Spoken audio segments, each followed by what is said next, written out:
সচিবালয়ের কৃষি মন্ত্রণালয়ে বৈঠক শেষে সাংবাদিকদের সাথে কথা বলেন স্বরাষ্ট্র ও কৃষি উপদেষ্টা অবসরপ্রাপ্ত লেফটেন্যান্ট জেনারেল জাহাঙ্গীর আলম চৌধুরী।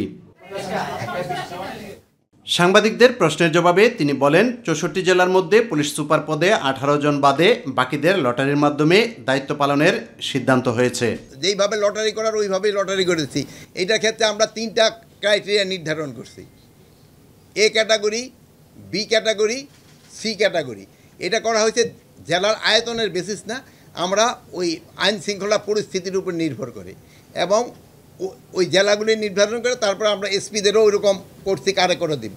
প্রথম হলো আমাদের টোটাল এসপি ছিল মনে হয় 64 এই জেলায়। তো 64-এর থেকে আমরা 18 জন আমরা উঠে আনছি, 18 জনের জায়গায় আমরা নূতন জন দিছি, আর যারা পুরানো ছিল ওখানেই।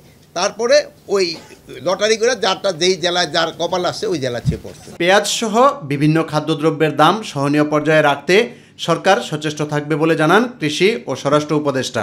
পেঁয়াজের দাম বাড়ার কোনো সম্ভাবনা নাই, কিন্তু আবার কিছু কিছু কুচক্রী থাকে যারা আমদানি করার জন্য পাগল হয়ে যায়। আলুর ক্ষেত্রে আপনারা জানেন কৃষকরা কিন্তু এবার আলুতে মাইর খেয়েছে, তারা কিন্তু ওরকম দাম পায় নাই।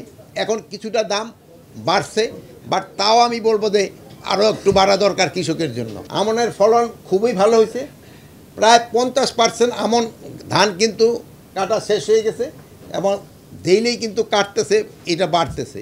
তো যদি কোনো রকমের বড় ধরনের কোনো সমস্যা না হয়, এবার আল্লাহ দিলে আমাদের আমনও বাম্পার হবে। ইউসুফ আলী, মাই টিভি, ঢাকা।